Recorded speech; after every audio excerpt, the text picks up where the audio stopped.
From United Nations Television, this is UN in Action.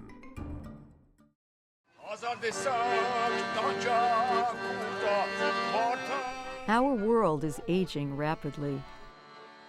Never before have so many people lived for so long. Living longer is a great achievement, but in some countries today, longevity can be a double-edged sword, often bringing new burdens and worries about making ends meet. In Armenia, the proportion of people over the age of 65 has doubled since the 1980s.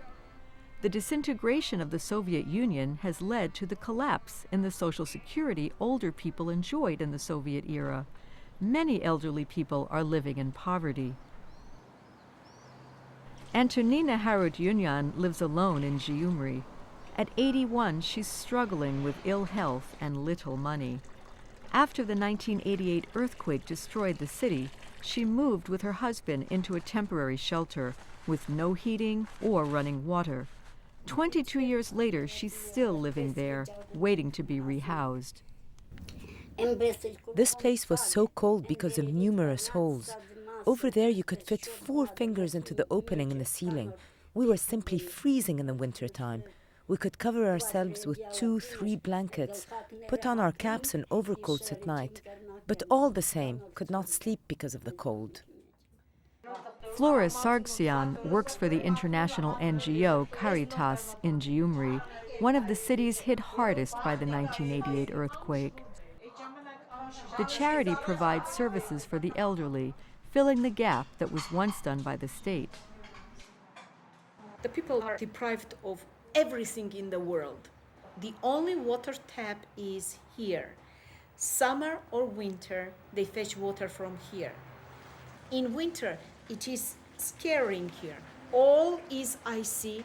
The water is running all the time in order not to be frozen in the tube. So this is the way they live. In Armenia, older people often rely on their family to care for them, but not everyone has a family to fall back on. Many of the working-age population have left the country to find jobs, leaving thousands of elderly alone and vulnerable. Often they're reluctant to move into one of the country's few care homes. No, I'll never live in a home for the elderly. I don't want to. If my situation becomes too bad, my daughter will take me.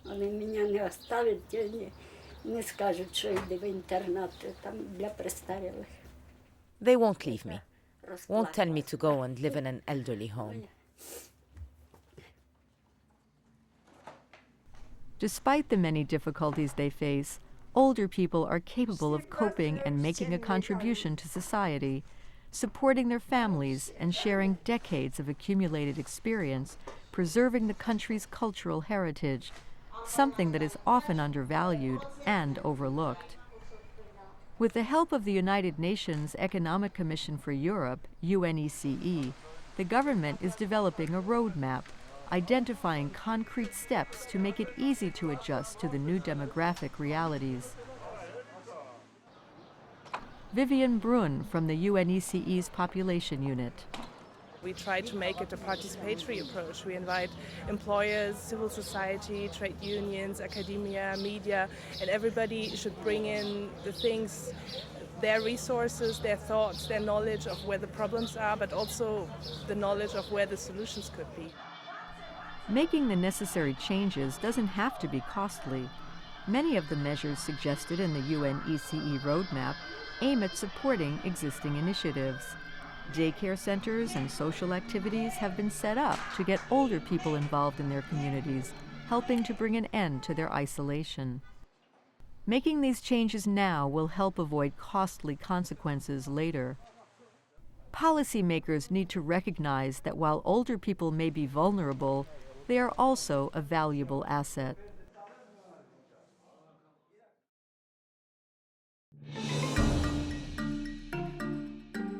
This report was produced by Andrew Martin for the United Nations.